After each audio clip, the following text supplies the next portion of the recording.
sainteté.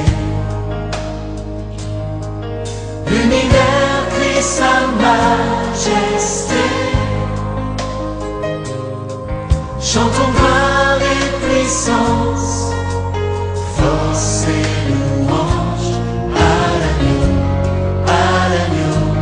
immolé. À l'agneau immolé. Les ténèbres ont reculé devant l'œuvre de la croix, devant l'agneau immolé et le sang versé pour moi.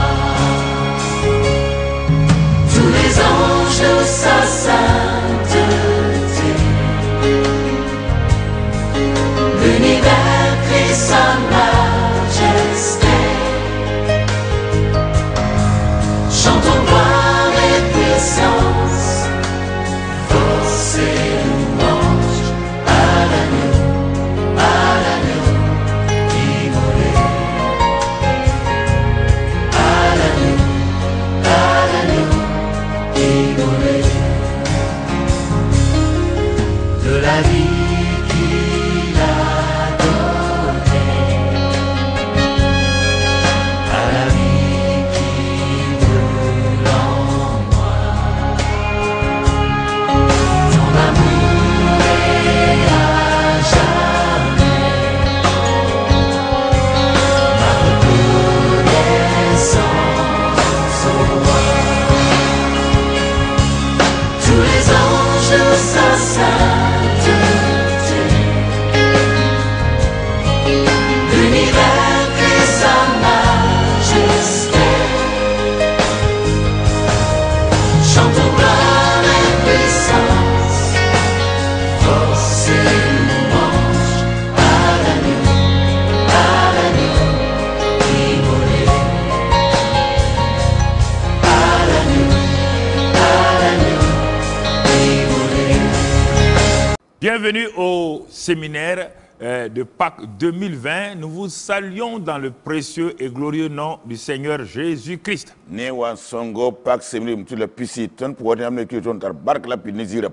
Nous sommes très heureux d'être en contact avec vous ce soir encore. Et nous savons que le message introductif a été en tout cas d'une aide précieuse pour chacun d'entre vous hier soir.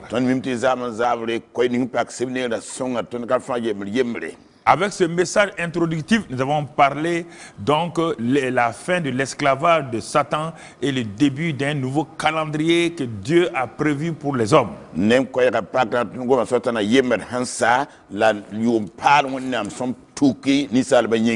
Et nous avons vu que le sang de Christ Jésus jouait un rôle très important donc dans ce nouveau calendrier.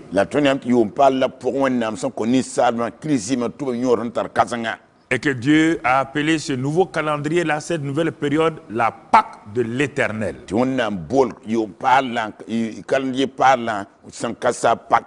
La Pâque de Jésus. Moïse a eu sa Pâque.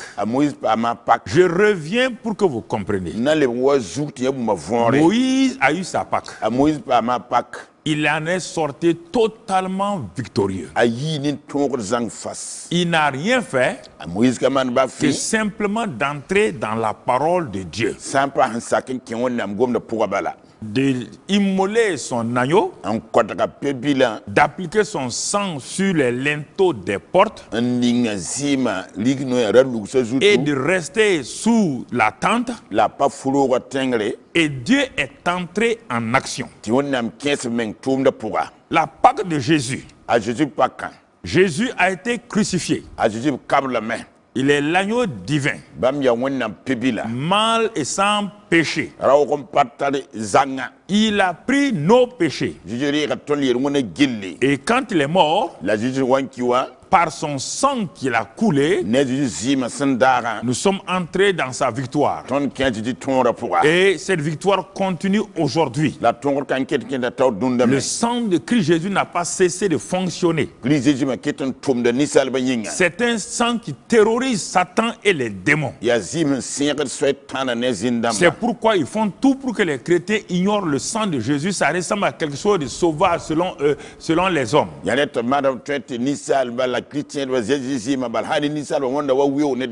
je vous en prie de rester réellement dans la réalité du sang de Jésus-Christ pour vos vies. Alors,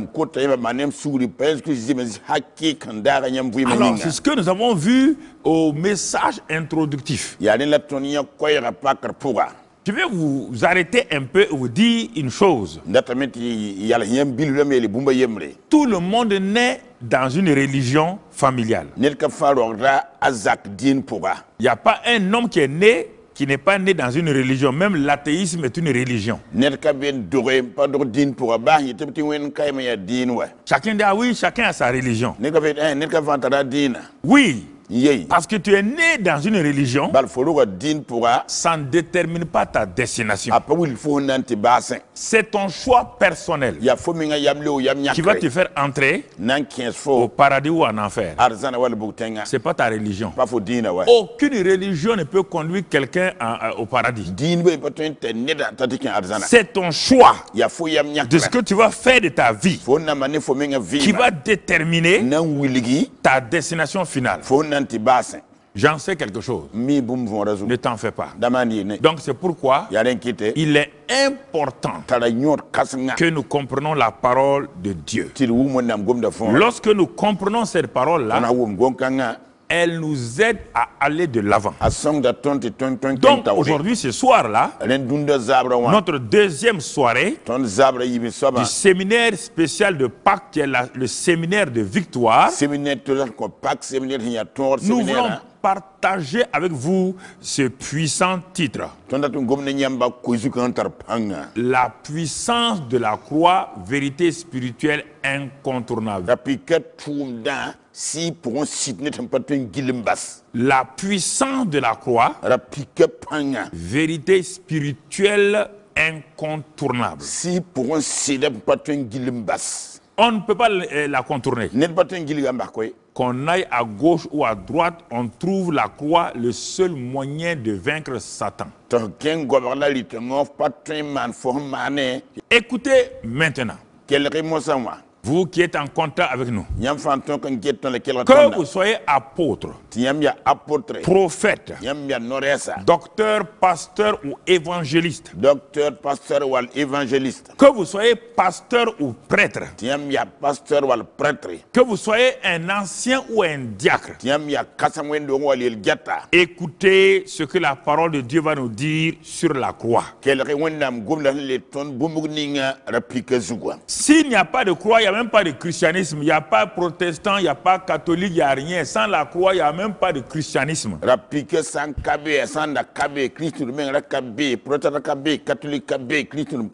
Aha. Donc quand nous comprenons ça, nous devons savoir une chose. Dans 1 Corinthiens 2:2, écoutons ensemble. 1 Corinthiens 2, verset 2. L'apôtre Paul, l'homme que Dieu a choisi pour mettre en place les fondamentaux du christianisme, nous dit ceci de la part de Dieu. Il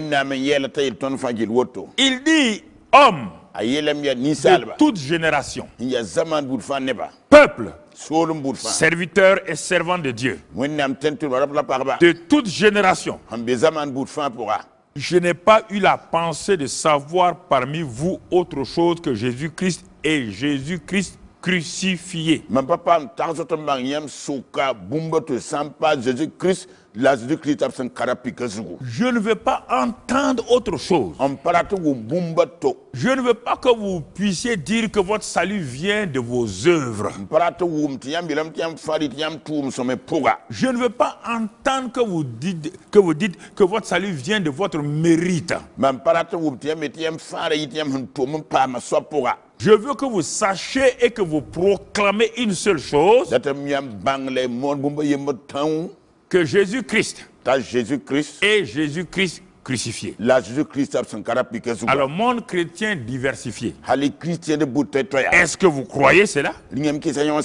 Par rapport au message que nous entendons à droite et à gauche,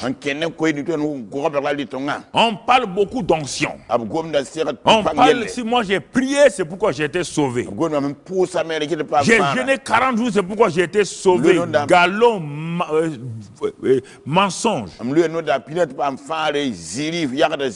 Il n'y a que pour le salut Jésus-Christ et Jésus-Christ crucifié.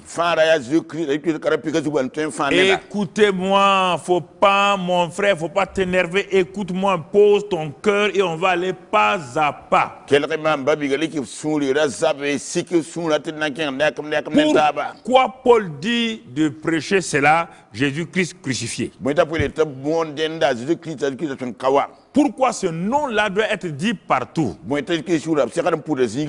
Dans le livre des Actes, acte 4 et au verset 12. Voilà ce qui est écrit. Pierre s'arrête. Saint-Pierre s'arrête. Il dit il n'y a de salut en aucun autre. Ah, Pierre. Toi qu'on a une fille a fait fuir là. Elle me dit oui, j'ai fui, mais maintenant je connais Jésus-Christ. Il n'y a de salut en aucun autre. Car il n'y a sous le ciel. Ça veut dire sur la terre des hommes. Il n'y a sur la terre où les hommes vivent là aucun autre nom. Oui, pensez à tous les noms là. Hein. Pensez à tous les noms. Il n'y a aucun autre nom qui ait été donné parmi les hommes, tout ce qu'on appelle homme là, homme.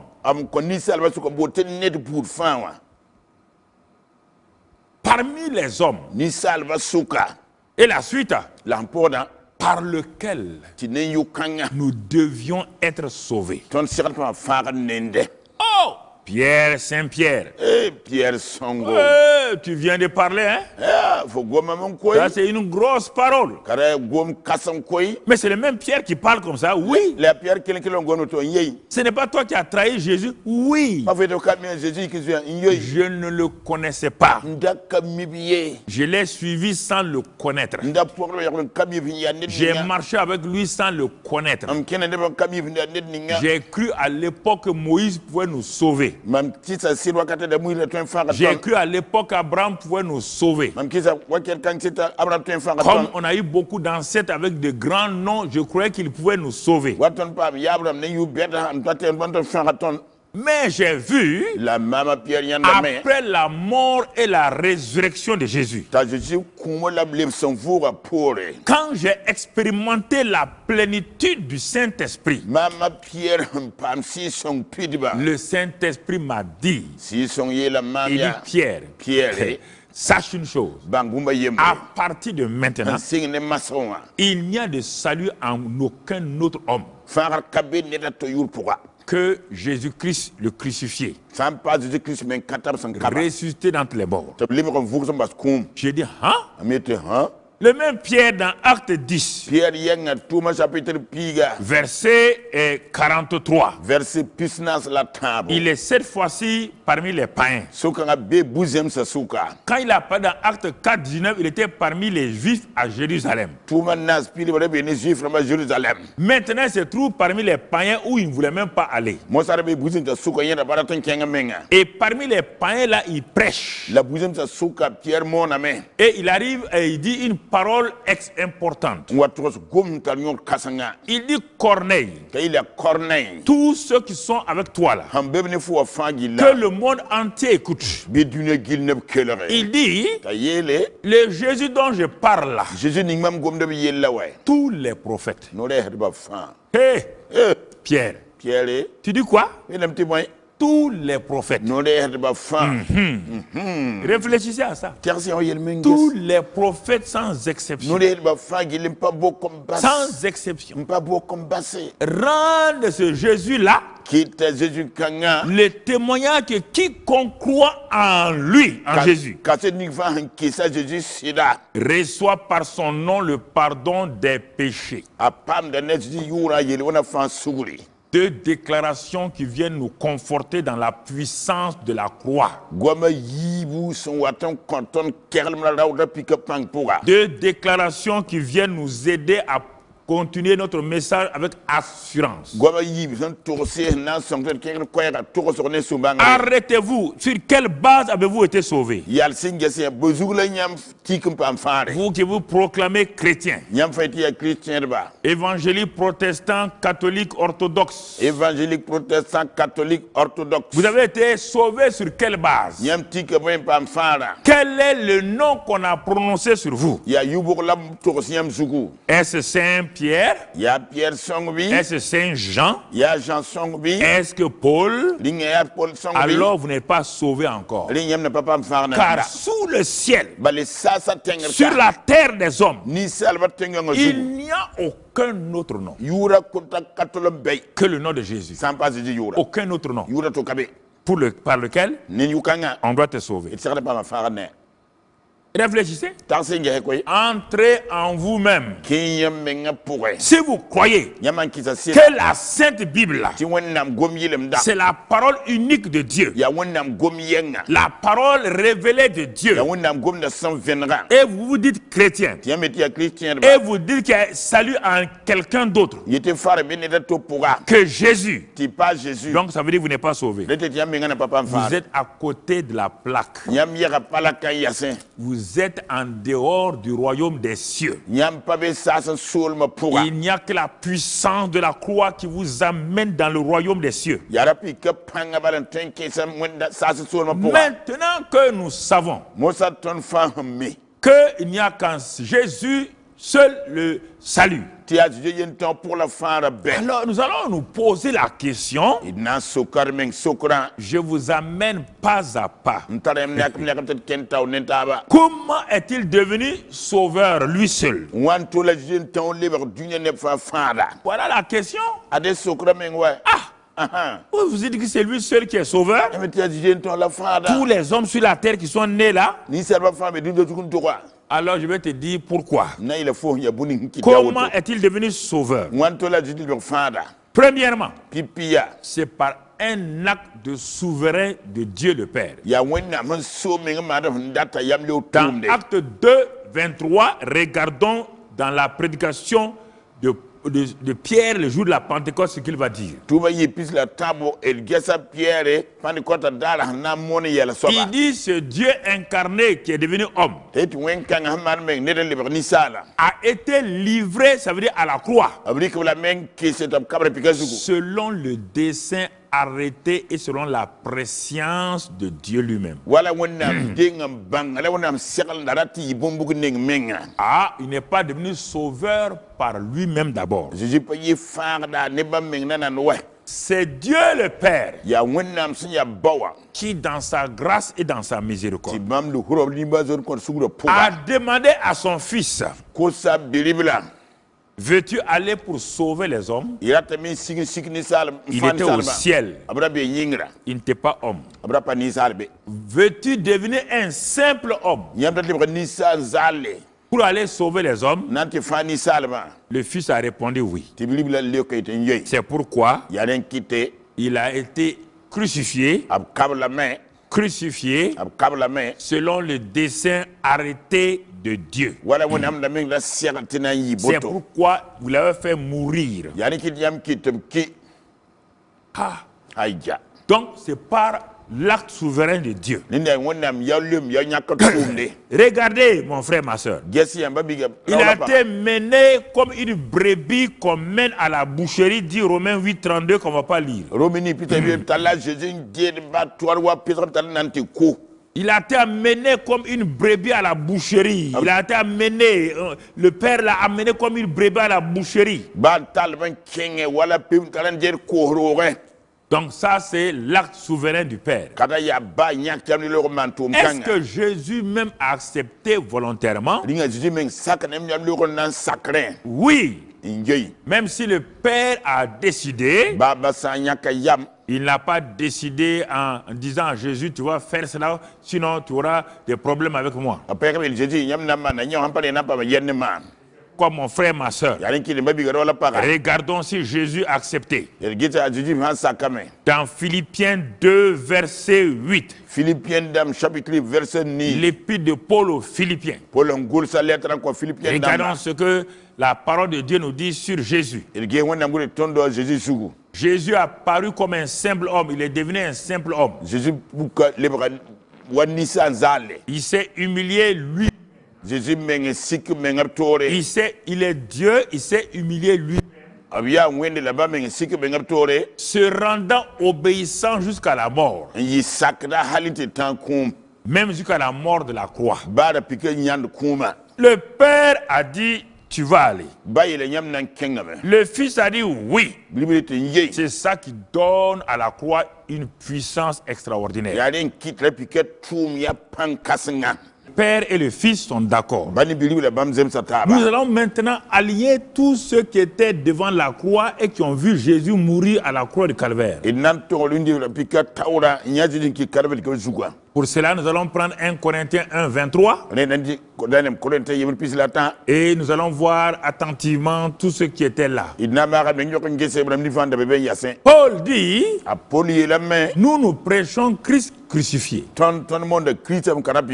Mais ce Christ crucifié là, le jour qu'il a été crucifié, tous ceux qui étaient là, nous allons voir leur réaction. Ici, il est écrit, c'est un scandale pour les Juifs, une folie pour les païens. Mais nous allons rassembler tous ceux qui étaient là devant la croix et ensuite nous allons voir nous-mêmes notre réaction face à cette croix aujourd'hui.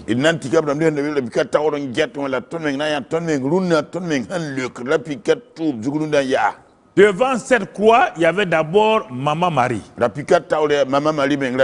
ne comprenait pas ce qui arrivait à son fils. Elle ne savait pas que son fils mourait pour les péchés des hommes. Il y avait le groupe des femmes qui l'avaient accompagné qui battaient leur poitrine parce que le fils de Maman Marie mourait.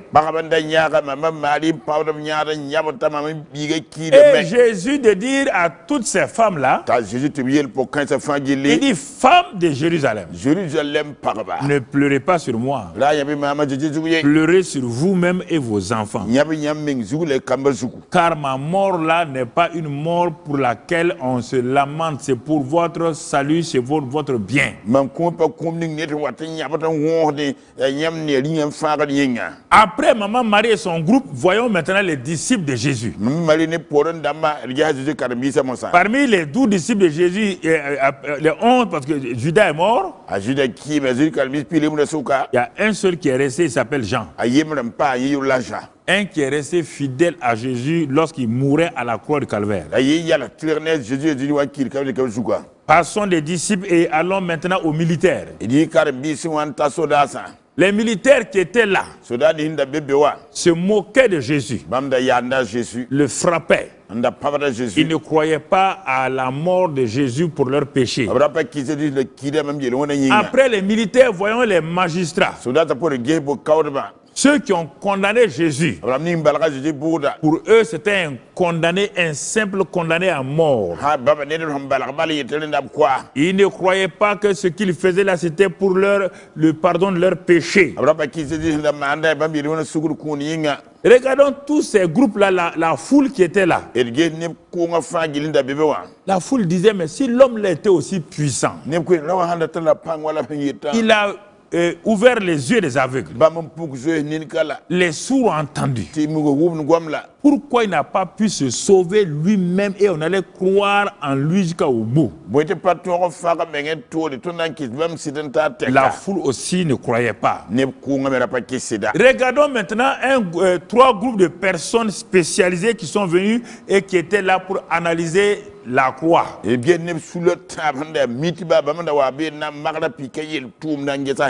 y avait d'abord le groupe des religieux qu'on appelle les juifs. Le groupe des Grecs, des savants. Et le groupe des Romains, les politiciens. Ils vont donner leur avis sur la mort de Jésus. C'est pourquoi ce que nous venons de lire dans 1 Corinthiens 1, 23 là, les Juifs ont dit, les gens disent que cet homme-là, c'est le Messie des Juifs qui est mort. Ça, c'est un scandale. C'est un scandale pour nous. Car notre Messie ne peut pas mourir vulgairement comme un voleur. Il ne faut pas les condamner. Hein? Parce que quelle est ta pensée toi-même maintenant qui est en contact avec nous? Après les Juifs sont venus les Grecs. C'est eux qui sont les mathématiciens, les physiciens, les Pythagores, tous ça là, ils sont venus. On dit mais pourquoi l'homme du milieu là est mort? Il ressemble à un bon homme. On leur dit qu'il est mort pour les péchés des gens. Les Grecs ont sorti leur table de calcul. On va calculer le coefficient de corrélation. On va regarder quelle est la relation entre la mort d'un homme et le salut des hommes. Quand ils ont fait leur calcul, ils n'ont pas vu de relation. Ils ont dit votre affaire là, toute une affaire de fou. C'est pourquoi les intellectuels qui ce jour-là nous appellent des fous. Après eux sont venus les Romains, les maîtres du monde de l'époque. Ils ont dit non, la mort de cet homme-là, c'est la mort d'un rebelle. Il se rébellait contre notre grand César. Il se faisait appeler roi des rois. Alors que sur la terre actuellement, il y a un seul roi des rois, il s'appelle César. Donc sa mort est la mort d'un rebelle. Donc vous voyez, tous ces gens-là, aucun d'entre eux n'a cru que la mort de Jésus était la défaite de Satan, était le pardon de leurs péchés. Nous vous posons la question maintenant. Vous qui êtes en contact maintenant avec nous en direct. Ce soir-là, là où vous êtes, vous avez jugé les gens qui sont passés. Je m'adresse à chacun d'entre vous. Vous qui nous regardez à travers la télévision et ceux qui écoutent à travers la radio. À travers Internet. Je vous pose la question et soyez honnête. Qu'est-ce que la croix pour vous? Est-ce une puissance? Ou est-ce une folie? Un scandale? Ou une rébellion? Alors si vous dites c'est un scandale, une rébellion, une folie, ce n'est même pas la peine de continuer de nous écouter. Cela ne vous servira pas. Cela ne vous servira pas. Je vais maintenant 5 points, je vais développer 5 points précis sur le mystère de la puissance de la croix. Ces mystères-là, le premier est révélé dans Colossiens 2, versets 13 à 15. Dans Colossiens 2, versets 13 à 15, il dit, premier élément, vous qui étiez morts par vos offenses et par l'incirconcision de votre chair. Christ vous a rendu à la vie. Donc, Dieu vous a rendu à la vie en nous faisant grâce pour toutes nos offenses. Donc, et premier élément, il dit toutes nos offenses, tous nos péchés. Dieu nous a fait grâce par la croix. Les péchés les plus noirs dans lesquels vous êtes là, vous qui êtes en contact avec nous, là, quels que soient les péchés que vous avez commis, Dieu a fait grâce par tous ces péchés, pour tous ces péchés. Deuxième élément de la puissance de la croix, il y avait ce qu'on appelle la loi de Moïse qui était intraitable contre les hommes.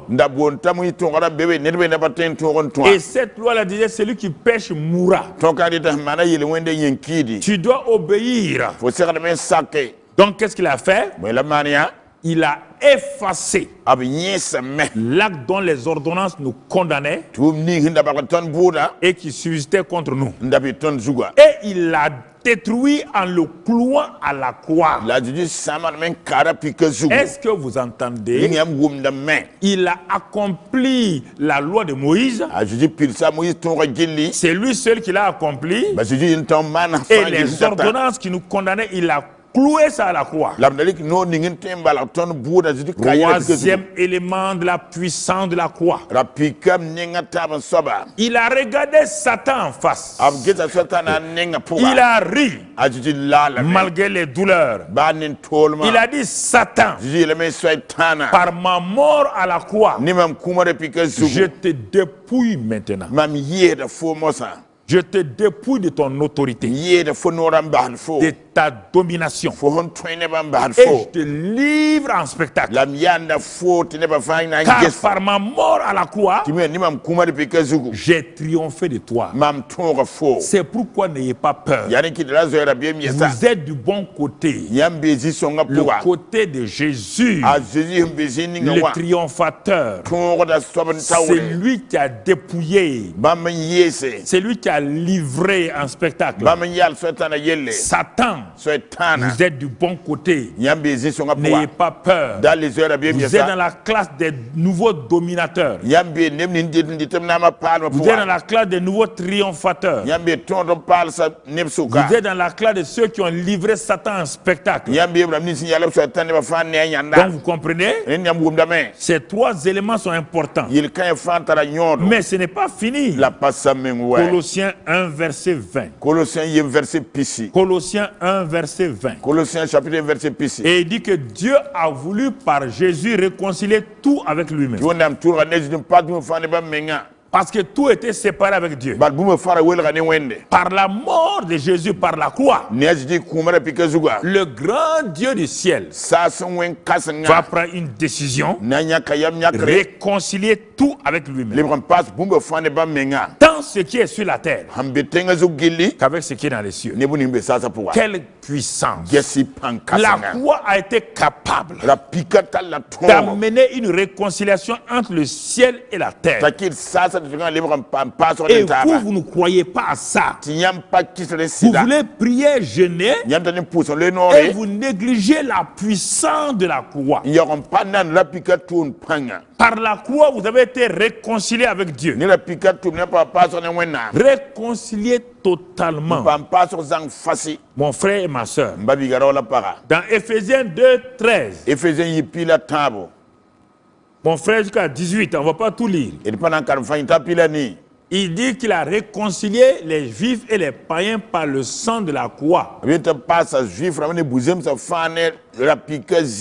Car les païens ne faisaient pas partie donc de la famille de Dieu. Mais quand Jésus est mort, il a renversé le mur de séparation. Et il a dit aux païens que nous sommes, peuple de toutes les nations, venez, Car le mur de séparation a été renversé par ma mort à la croix du calvaire. Vous êtes tous libres maintenant. Vous êtes totalement libres. Mais ce n'est pas fini. Pierre nous dit dans 1 Pierre 2, 24 que par sa mort, il a pris nos péchés dans son corps. Le corps saint, là, il a mis nos péchés dans son corps. Et c'est important que nous comprenions. Et il a pris nos maladies. C'est par ces meurtrissures que nous sommes guéris. Voilà ce que la croix a fait. Nos péchés ont été portés par Dieu sur lui. Dieu a pris nos maladies, mettre sur Jésus. Et à cause de cela, nos péchés sont pardonnés. Nos maladies sont guéries. Dieu te pose la question maintenant. Il te dit, crois-tu cela? As-tu reconnu mon bras? Ça dans Ésaïe 53, verset 1. Mais autre élément, Romains 6, 6. Dieu dit qu'il n'a pas pris seulement nos péchés, mais notre vieille nature adamique qui produit le péché. L'usine de péché. Dieu va détruire l'usine du péché en clouant notre vieille nature avec Christ à la croix du calvaire.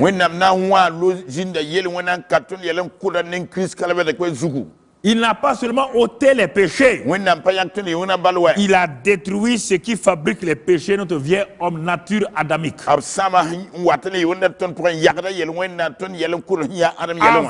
que nous ne soyons plus esclaves du péché et que nous ne continuions pas à produire le péché. Nous devons nous écrire Alléluia. Nous devons dire gloire à Dieu. Nous devons nous réjouir. Nous devons exprimer notre reconnaissance. Quel merveilleux Dieu. Il n'y a aucun Dieu qui soit semblable à lui. Il n'y a aucun Seigneur qui soit semblable à Jésus. Je me réjouis de cette grâce-là. Je me réjouis de cette grâce que Dieu nous a faite. Regardons, c'est pourquoi l'Église primitive, l'église des Pierre, des Jean et des Jacques, quand ils ont compris cela, tout a changé. Avant la mort de Jésus, n'a pas compris. C'est pourquoi Pierre a trahi Jésus. Mais quand il a compris que la mort de Jésus, c'était pour leur péché, alors Pierre a changé. Qu'est-ce que Pierre dit? Il a commencé à comprendre la puissance de la croix. Et le jour de la Pentecôte, quand notre ami Pierre a été rempli du Saint-Esprit, regardez-le descendre majestueusement de la chambre de prière, de la tour de prière.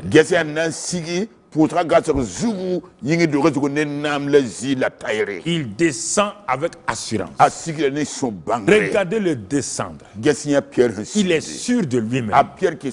L'homme qui a trahi Jésus à 40 jours, il y a 50 jours, maintenant il descend. Tout le monde le regarde. Les gens se posent la question, est-ce que vraiment Saint-Pierre, est-ce celui qui a trahi Jésus? Il dit, c'est bel et bien moi. C'est moi qui l'ai trahi. Mais maintenant, écoutez, je vais prendre ma revanche. J'ai compris que Jésus est mort pour nos péchés. Il dit, en ce temps, il y avait 17 nationalités qui étaient en réunion à Jérusalem. Des milliers et des milliers de gens. Pierre élève sa voix et fait sa première prédication. Il dit, oh Israélites, écoutez ces paroles. Jésus de Nazareth, cet homme à qui Dieu a rendu témoignage, et devant vous par des miracles, des prodiges et des signes, Comme vous l'avez vu vous-même. Regardez maintenant, vous l'avez crucifié. Parce qu'il a été livré selon les desseins de Dieu. Vous l'avez crucifié. Vous l'avez crucifié. Donc, Pierre est en train de parler de la croix. Dans ce passage-là, c'est écrit comme ça. Il dit, il a été livré selon les desseins arrêtés de Dieu. C'est Dieu qui vous l'a livré, vous l'avez crucifié. Vous l'avez fait mourir par la main des impies. Il dit, vous croyez que vous avez vaincu? Non. Non. Sa mort là était pour vos péchés. Vous étiez ignorants. Il dit, mais Dieu l'a ressuscité. Dieu ne l'a pas laissé au tombeau. Dieu l'a ressuscité. Ah! Il est ressuscité. Les gens disent, ah bon? Dieu l'a délivré des liens de la mort. Parce que la mort n'avait aucun pouvoir sur lui. Comment la mort va vaincre celui qui a ressuscité Lazare? Comment la mort va vaincre celui qui a ressuscité l'enfant de la veuve de Naïn? C'est pourquoi il est ressuscité. Pierre continue son message. Point par point. Point par point. Et il arrive à un endroit, verset 36. Verset 36. Quand Pierre arrive là-bas, il s'arrête, il regarde la foule attentivement. Il regarde la foule. Et il va faire une déclaration importante. Nous sommes dans Acte 2, 36. Il dit, avec tout ce que je vous ai dit, que toute la maison d'Israël sache donc avec certitude que Dieu a fait Seigneur et ce Christ, c'est Jésus que vous avez crucifié. Ça, c'est la troisième phase. Il a été crucifié pour vos péchés. Il est ressuscité pour votre justification. Il a été élevé par Dieu. Et il a reçu le Saint-Esprit. Il a été fait Seigneur et Christ. Le verset 37 vient maintenant.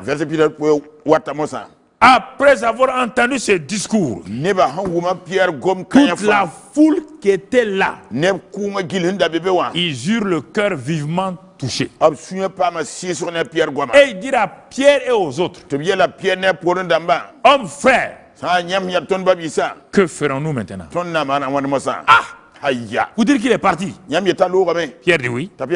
Pierre dit non. Il est parti. Il nous a laissé nous pour vous prêcher.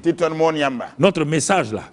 Si vous croyez qu'il est mort pour votre péché, comme je vous le dis maintenant, vous qui nous regardez, si vous croyez que Jésus est mort pour votre péché, qu'il a pris votre péché, aujourd'hui même, maintenant même, c'est le temps de votre salut. C'est le temps de votre délivrance.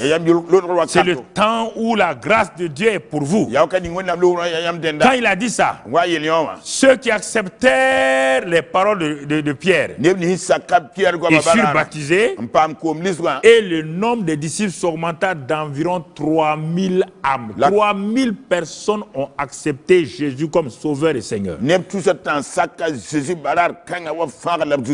Regardez quand vous prêchez la croix. C'est pourquoi Paul dit la prédication de la croix, c'est la puissance. Quand vous prêchez la croix, le Saint-Esprit vient manifester sa puissance.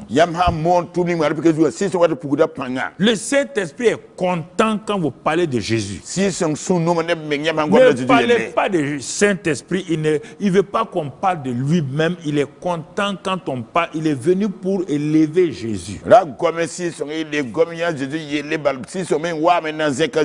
Vous comprenez, vous qui aussi, vous mettez trop l'accent sur le Saint-Esprit. Il est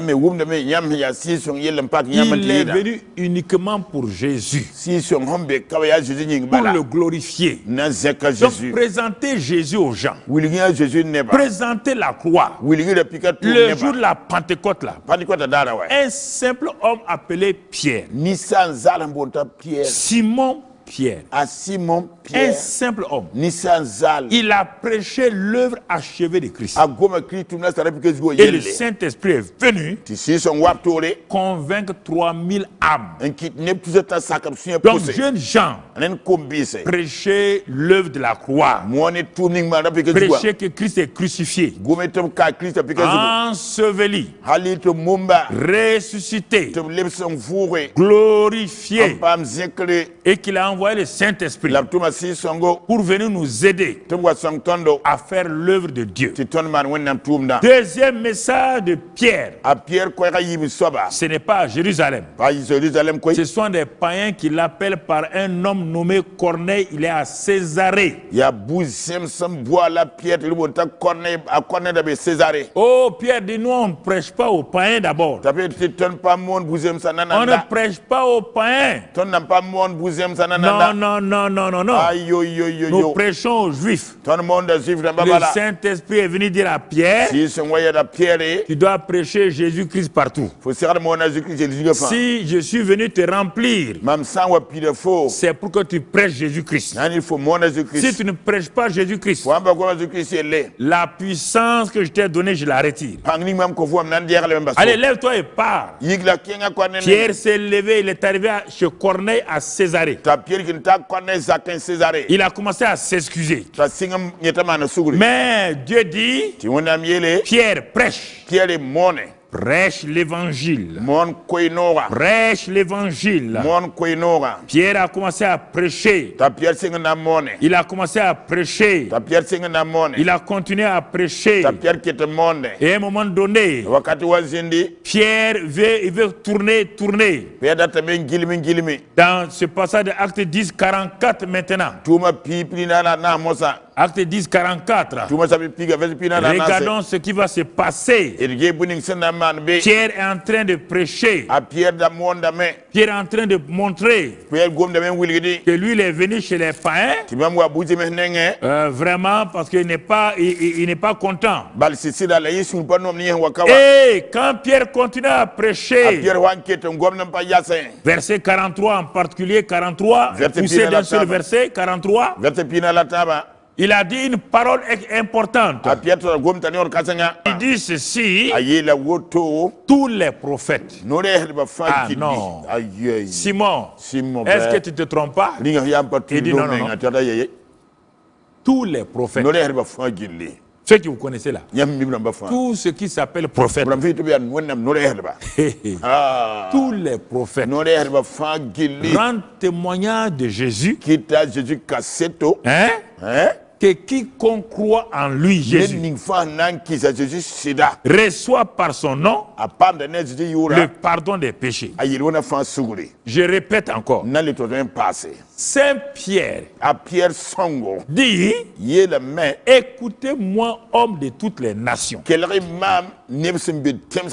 Si dans vos nations vous avez des prophètes, tous les prophètes sans exception, alléluia, rendent témoignage de Jésus. Regardez tous les livres là. Tous les livres religieux parlent de lui. Il n'y a pas un livre religieux qui ne parle pas de Jésus. Et il rend témoignage. Et il dit que quiconque croit en lui, c'est lui seul qui donne le pardon des péchés. Personne d'autre n'a dit que le pardon des péchés est par lui. On parle de Jésus. Regardez la puissance de la croix. Quand il a dit ça, toute la foule qui était là a dit nous croyons. Dans leur cœur, ils ont dit nous croyons. Quand il dit ça, verset 44, le Saint-Esprit est tellement content. Comme Pierre prononçait encore ces mots, le Saint-Esprit dit je suis sur la terre pour Jésus. Comme ils ont cru en Jésus, le Saint-Esprit descendit sur tous ceux qui écoutaient la parole. Et il les a remplis de sa présence. Il les a revêtus de sa puissance. Pierre était étonné. Les païens, mais oui, Pierre, tu as dit que tous les prophètes rendent de lui un témoignage. Que quiconque croit, juif, païen, voleur, menteur, adultère, criminel, quiconque croit, il est pardonné. Ces hommes ont cru. Le sang de Christ les a lavés. Moi, le Saint-Esprit, je suis descendu pour les remplir comme vous à la chambre haute. Donc maintenant vous êtes pareil. Pierre, tu ne peux plus dire, vous êtes pareil. Hein? Toi et les païens, vous êtes de la même famille. Pierre dit, hein? Si je m'en vais à Jérusalem, je connais Jacques, l'évêque de Jérusalem. Il va me dire que je suis allé faire des compromis avec les païens. Saint-Esprit dit, tchogo, tchogo. C'est moi le Seigneur Saint-Esprit. C'est moi qui te dirige. Tu vas aller à Jérusalem témoigner. Si tu enlèves un seul mot, j'enlève ma puissance. Pierre dit Saint-Esprit, je ne vais pas faire ça. Je vais obéir. Quand il est arrivé à Jérusalem, Jacques, le Saint, avec un visage fermé, il dit Pierre, lève-toi. Tu es parti chez les païens. C'est interdit. En ce temps, Pierre était content. Le Saint-Esprit dit lève-toi et témoigne. Il se lève. Il témoigne. Le Saint-Esprit a convaincu cette grande assemblée des saints de Jérusalem. Ah, ils ont dit si c'est ça. Donc Dieu a sauvé les païens. Ah, Pierre dit c'est ça. Hein? Ce n'est pas moi. Hein? C'est le Saint-Esprit. Si vous pouvez le combattre, il est là. Hein? Chacun dit ah non, non, non. C'est ça, frère et soeur. Le troisième message sur la croix, ce n'est même pas un apôtre. C'est un simple diacre. Il s'appelle Philippe. Un diacre. Donc, tous les diacres qui me regardent là, regardez là, vous passez votre temps à partager le pain et la coupe. Regardez un d'entre vous. Si tu es un diacre consacré, rempli du Saint-Esprit, si tu es une diaconesse remplie du Saint-Esprit, regarde ce que Dieu peut faire de toi. Maintenant, l'église a été persécutée. Les chrétiens sont dispersés. Ils ont fui Jérusalem. Alors Philippe le diacre s'est retrouvé en Samarie. Dans Acte 8, verset 5. Quand il s'est trouvé en Samarie, il est arrivé dans une ville, dans cette ville païenne. Il n'était pas à l'aise. Oh, des gens ont dit à Philippe. Satan a dit à Philippe. Tu es un diacre, hein? Tu connais dans votre dénomination là, les diacres ne prêchent pas. Ah, si le président de la dénomination entend ça, tu seras radié. Les diacres ne prêchent pas. Philippe lui répond. Nous ne sommes pas à Jérusalem. Ici, il n'y a pas de chrétiens. Je ne peux pas être diacre ici. Je suis un disciple de Jésus. Et Jésus a dit à ses disciples, allez, prêchez la bonne nouvelle à toute la création. J'enlève mon titre de diacre, je pose. Je suis un disciple de Jésus. J'ai le droit de prêcher. Il prêcha le Christ, dit ce verset. Il a prêché le Christ. Les gens ont dit, hey, diacre. Mais regardez le résultat. Les foules tout entières. Diacre, vous voyez? Quand vous allez voir titre de diacre, diaconesse, faux titre de ancien là. Vous les déposez et vous devenez un simple disciple. Regardez, vous prêchez la croix. Regardez le résultat. Les foules tout entières étaient attentives à ce que disait Philippe le diacre lorsqu'ils apprirent et virent les miracles. Ça veut dire que les miracles sont faits par les diacres diaconesses. Les anciens et les anciennes. Les chrétiens simples et les chrétiens supérieurs. Les évêques et les archevêques. Les pasteurs et les apôtres. Les chrétiens, vous qui êtes assis là, les miracles sont pour vous si vous prêchez Christ. Mais si vous êtes apôtre, vous ne prêchez pas Christ, vous ne verrez pas les miracles. Car le Saint-Esprit glorifie Christ là où il est prêché. Dans cette ville-là, la ville était contrôlée par un certain monsieur appelé Simeon. Un grand magicien. Oh! Tout le monde disait c'est la puissance de Dieu. Quand vous rentrez dans la ville là, tu veux quoi? Tu veux telle chose? Il dit notre Simon est là. Allons-y le voir. Si tu arrives chez lui, ton problème est résolu. Le petit Philippe rentre en Samarie. Il rentre en Samarie. Un simple diacre. Il rentre avec le message de la croix. Le glorieux message de la croix. Il prêche Christ crucifié. Christ crucifié. Ayant versé son sang.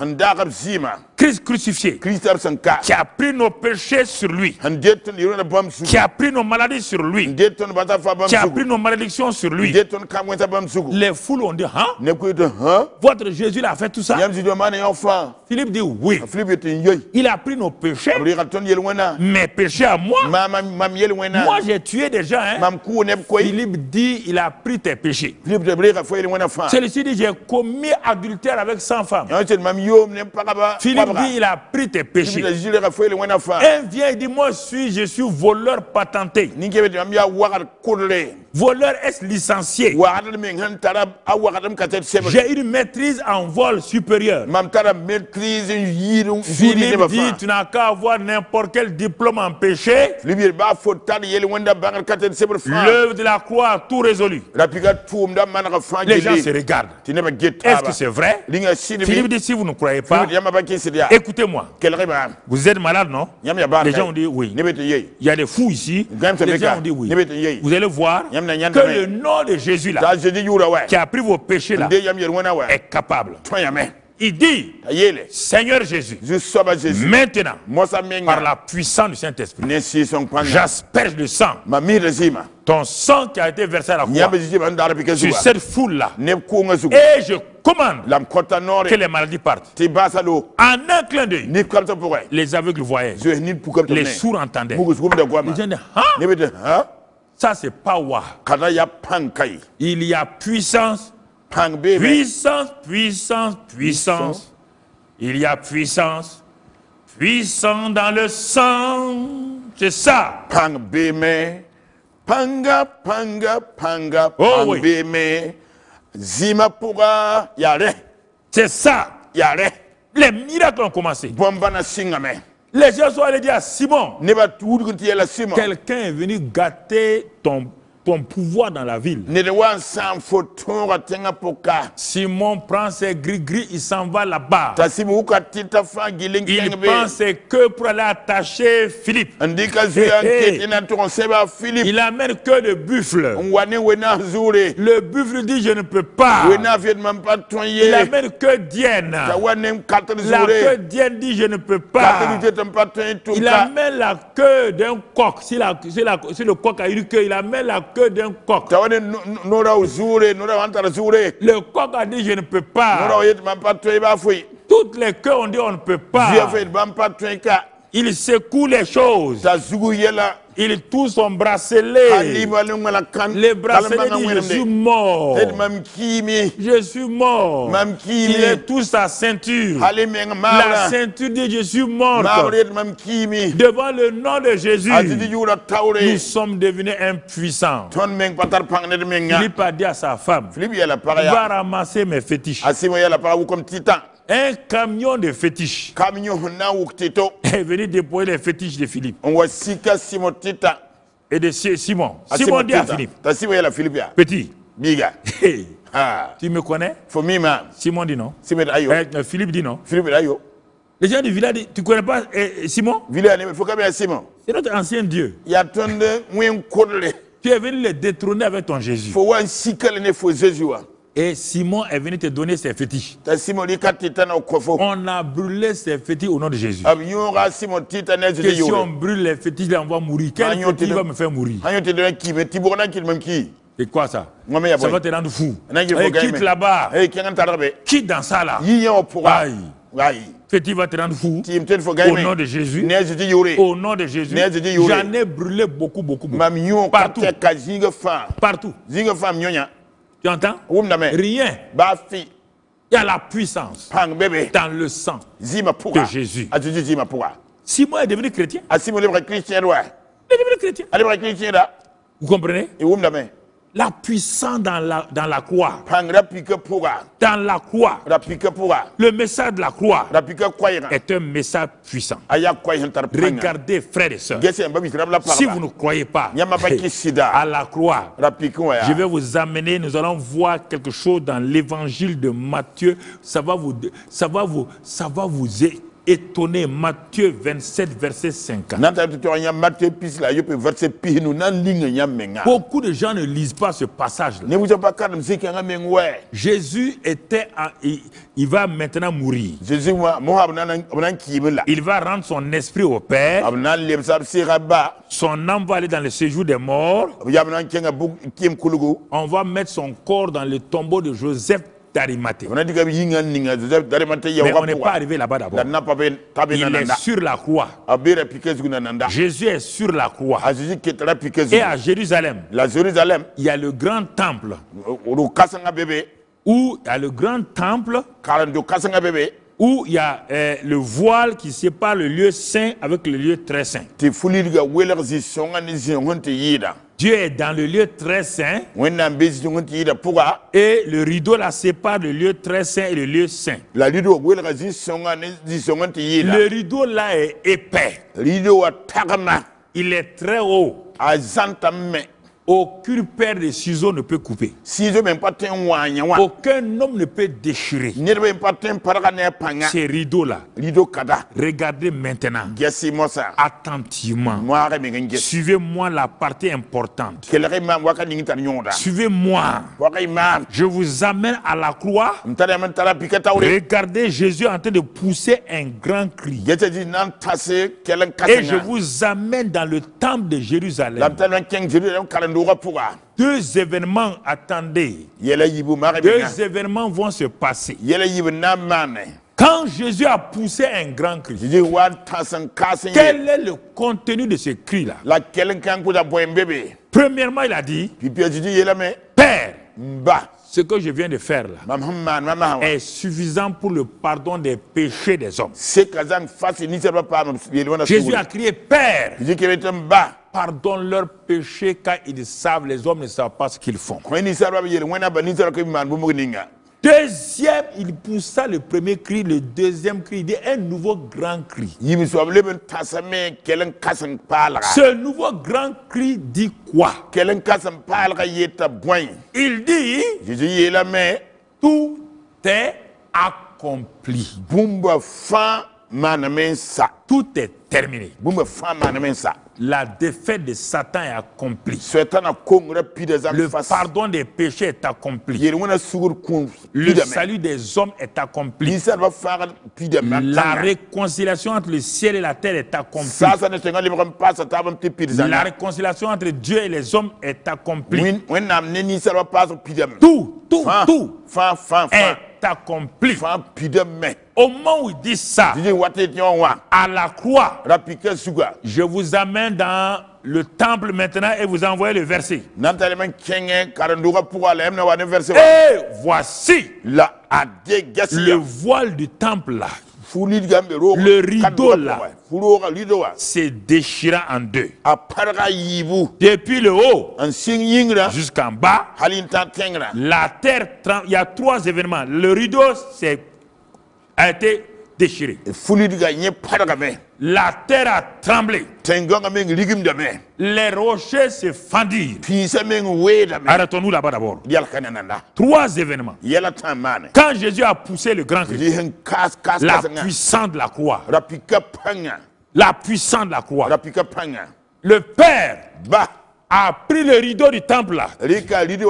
L'a déchiré. Et Dieu s'est exposé aux hommes. Dieu, mon frère, ma soeur, le rideau déchiré, c'est égal à Dieu dévoilé. Retiens ça. Le rideau déchiré, c'est Dieu dévoilé. Dieu qui était caché, brusquement, comme Jésus a dit, tout est accompli. Il a déchiré le rideau. Il dit, oh homme, je suis dévoilé maintenant.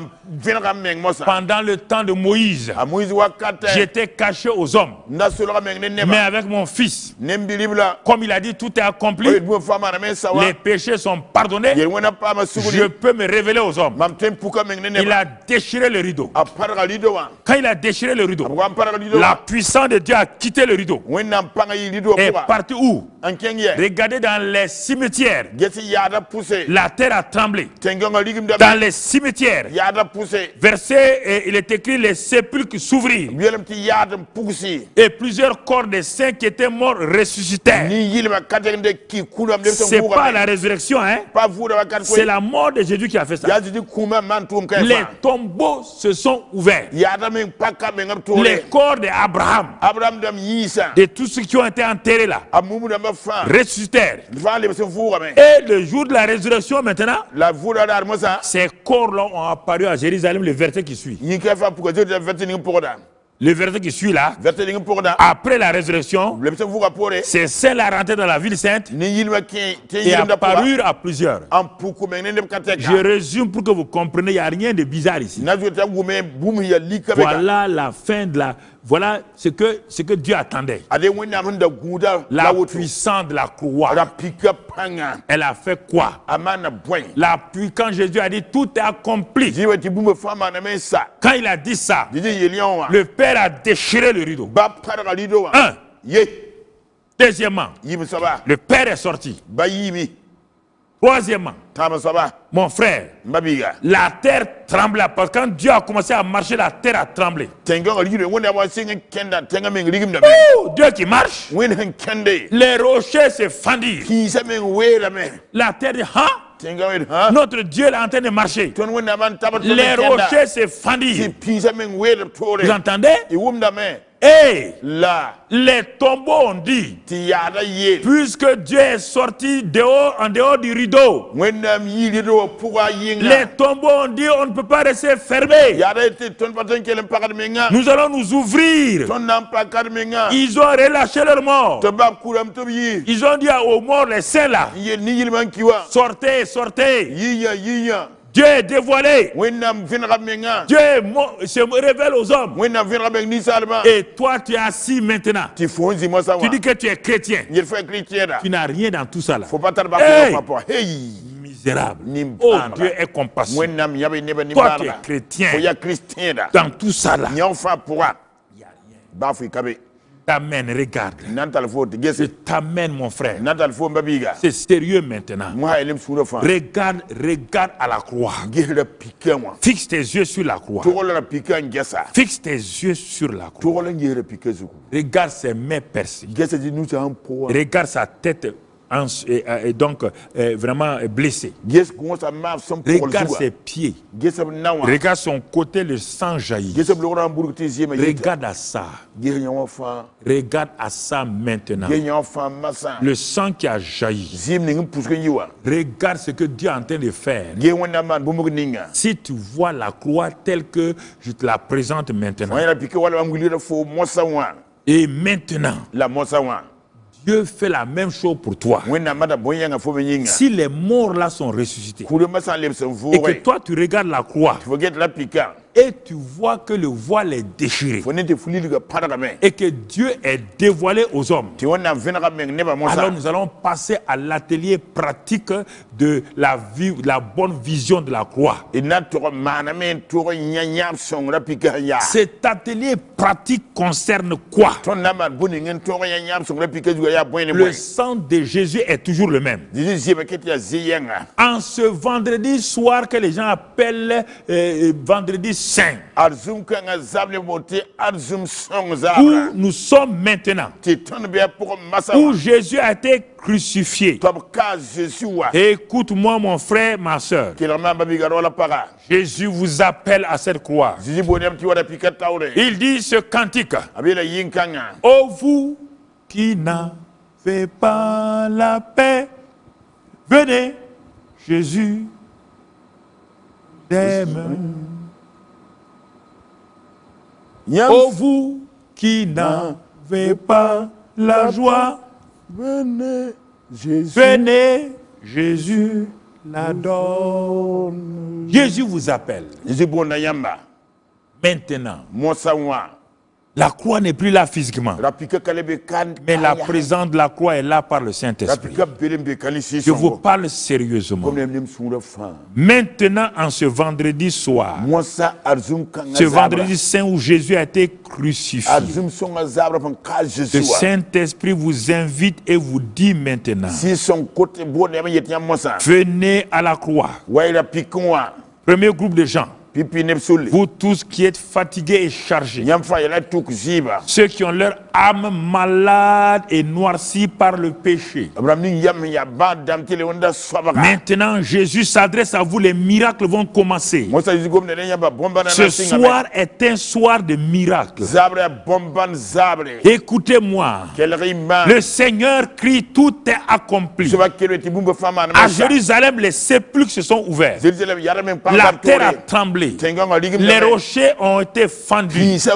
Maintenant, les âmes noircies par le péché, quelle que soit la noirceur de ton péché, maintenant, Jésus dit: regarde la grâce. La grâce qui coule de mon sang, de mon côté percé. Viens t'abreuver à ce sang-là. Le sang qui coule de mon côté. Maintenant, purifie tous tes péchés.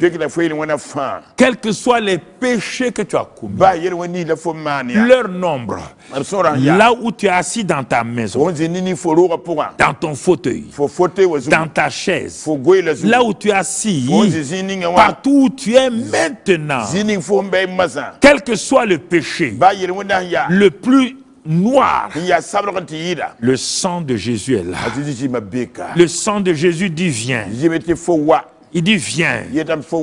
Je suis capable. Le Saint-Esprit dit: viens. Viens à ce sang-là. Viens à la fontaine du sang de Jésus. Viens à la fontaine du sang de Jésus. Et moi, le Saint-Esprit, je vais te purifier avec le sang de Jésus. Si tu crois, vous dont les liens sont dans votre vie, ces liens sont brisés par le sang de Jésus maintenant. Vos liens sont brisés, les péchés terribles sont brisés. Votre culpabilité est détruite maintenant par le sang de Jésus. Et vous qui êtes malade sans aucune espérance, regardez les mains de Jésus. Je vous invite à regarder à la croix maintenant. Cette maladie qui est sur toi, ce cancer, ce mal-là, ce sida, même si vous dites ce coronavirus-là, cette maladie qui est sur vous, qui vous a épuisé, fatigué. Regardez, le Père a pris ces maladies-là, est allé le mettre sur Jésus. Et il vous dit maintenant, mon fils, j'ai mis vos maladies sur Jésus. J'ai mis ton cancer sur Jésus. J'ai mis ton hépatite sur Jésus. J'ai mis toute maladie sur Jésus. Et en retour, le Saint-Esprit te donne la guérison, la délivrance. Reçois cela. Crois au sang de Jésus. Crois à la croix du Calvaire. Et maintenant, tu reçois ta guérison. Parce que le sang de Christ Jésus est puissant. Il est puissant. Il est puissant. Puissant. Et c'est pourquoi je dis à tout esprit de mort, tout esprit de mort qui est dans votre maison, tout esprit de mort prématuré, tout esprit impur qui fatigue votre famille, j'ordonne à ces esprits de mort, par la puissance du sang de Christ Jésus, le Saint-Esprit maintenant vous ordonne de sortir de cette famille-là. Esprit de mort, esprit impur, sortez de ces corps. Sortez de ces corps. Ils sortent maintenant comme des serpents. Votre corps, ils sont en train de sortir. Ces esprits sont en train de partir. Regardez, regardez, regardez. Ils sont en train de partir. Regardez, ils passent par vos pieds. Ils passent par vos mains. Ils partent maintenant, ils partent. Esprit de mort, je mets le sang de Jésus. Vous ne pouvez pas rester. Esprit de mort, je mets le sang de Jésus. Esprit impur, je mets le sang de Jésus. Sortez, sortez, sortez. Sortez, sortez, au nom de Christ Jésus. Recevez, recevez, recevez la délivrance. Esprit mauvais qui amène des cauchemars, qui amène la peur, qui amène l'esprit de suicide, mari de nuit et femme de nuit. J'aspelle le sang de Christ Jésus sur vous maintenant. Je brandis le sang. Je commande. Partez. Esprit, vous partez maintenant. La peur s'en va. Votre tête là est libérée. Je commande que toutes ces choses-là, la destruction de votre passé, votre passé vous poursuit. Jésus maintenant vous libère. Invoquez la puissance de son sang. Parlez du sang de Jésus. Invoquez son sang. Brandissez le sang de Christ Jésus. Satan a des mauvais plans contre vous. Il trace des plans et des projets contre votre vie, votre avenir. Maintenant, je commande au projet des sorciers contre vous, projet de vos ennemis, par le sang de Christ Jésus. Je brandis ce sang-là. J'annule tous les projets de Satan contre vous. Je commande aux armes forgées que Satan a forgées contre vous, les complots et les trahisons contre vous. Je commande maintenant par le sang de Christ Jésus. Partez tous les filets de l'oiseleur, les pestes modernes, les feux sataniques, les eaux sataniques qui veulent vous suivre. Je les réprime au nom de Christ Jésus. Plaidez le sang de Christ Jésus pour votre protection. Plaidez le sang de Christ Jésus pour votre protection. Ce soir, recevez. Les guérisons sont en train de se faire. Je vous assure. Envoyez les témoignages. La puissance de Dieu est ici encore. Elle est dans votre maison. Mettez vos mains là où vous êtes malade. Mettez vos mains sur les parties malades. J'applique le sang de Christ Jésus sur la partie de votre corps malade. Vos oreilles, vos yeux, vos tout, vos dos, vos pieds, vos ventres, vos épaules. Appliquez le sang de Christ Jésus. J'espère le sang de Christ Jésus. Je commande que ces maladies partent. Recevez la guérison. Recevez la délivrance. Je commande maintenant arthrose et rhumatisme. Partez par la puissance du sang de Christ Jésus. C'est moi qui commande. J'ai l'autorité. Je brise les malédictions. Je commande aux malédictions générationnelles. Par le sang de Christ Jésus. Vous partez, vous libérez ces hommes. Vous n'allez pas mourir comme vos frères. Vous n'allez pas rester dans votre maison comme vos frères et sœurs. Ces malédictions sont brisées. Recevez la guérison et la délivrance. Dans le nom de Christ Jésus. Rendez grâce à Dieu. Levez vos mains, remerciez le Seigneur. Remerciez le Seigneur. Louez le Seigneur. Il est fidèle. Je vais vous laisser quelques points de prière avant qu'on se sépare. Premier point de prière. Chaque jour quand vous levez, remerciez le Père pour l'œuvre de la croix accomplie par son Fils Jésus. Remerciez le Père pour l'œuvre de la croix accomplie par son Fils Jésus. Deuxième point de prière.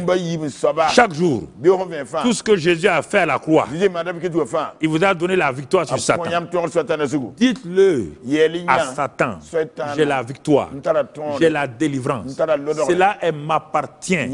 Le Père m'a donné tout cela. Donc, remerciez chaque jour le Père. Pour Colossiens 1,13, il a livré un spectacle. Dieu vous a béni en Christ. Galates 3,13.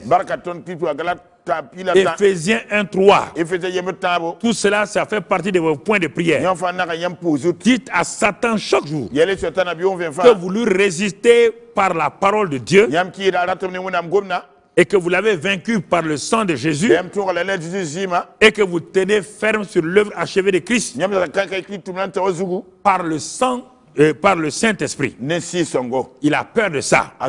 Vous lui résistez par la parole. Vous l'avez vaincu par le sang et par le Saint-Esprit. Vous avez la victoire sur lui. N'ayez pas peur. Satan sait que vous avez l'autorité sur lui. Il le sait, c'est vous qui ne le savez pas. Satan sait que vous avez l'autorité au nom de Jésus sur lui. Il sait que vous l'avez vaincu par le sang de Jésus. Il sait que la puissance du Saint-Esprit qui est sur vous là, il ne peut rien faire contre cette puissance-là. Et c'est pourquoi vous devez remercier le Père pour l'autorité que vous avez, pour la victoire que vous avez, pour la puissance du Saint-Esprit que vous avez.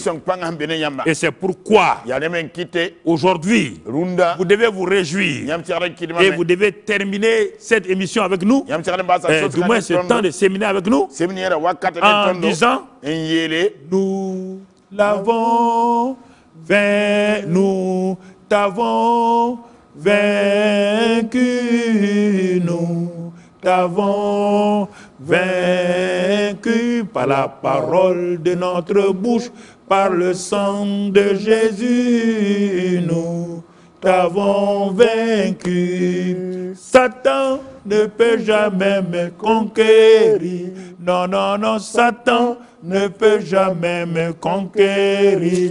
Non, non, non, Satan ne peut jamais me conquérir.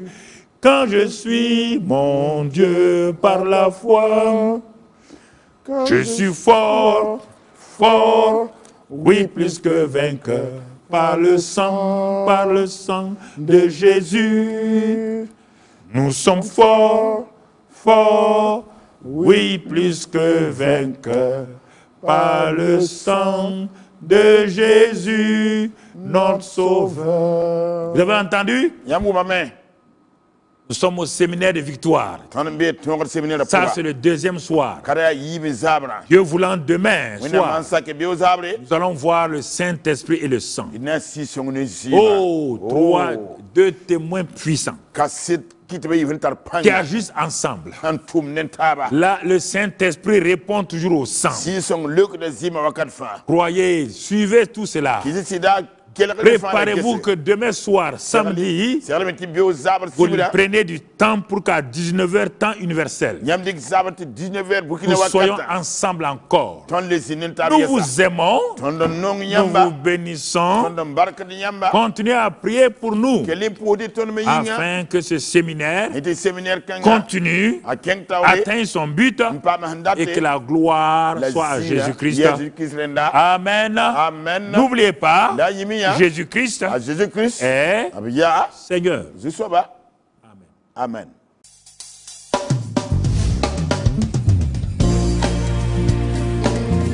La Bible déclare, ils ont vaincu l'ennemi de nos âmes à cause du sang de l'agneau et de la parole de leur témoignage.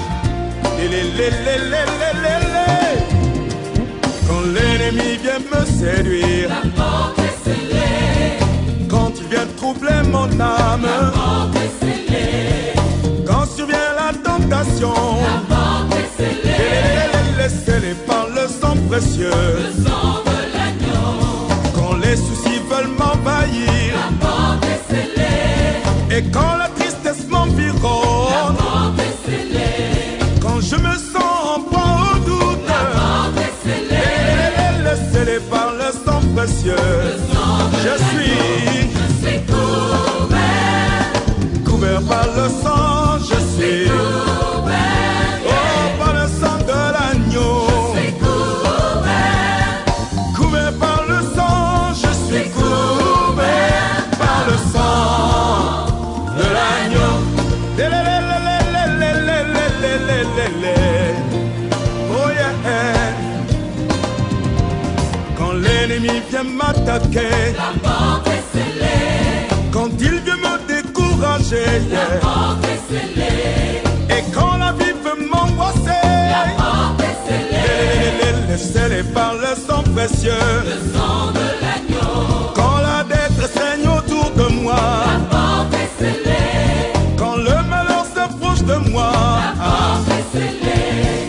Quand vient le méchant voleur, la porte est scellée.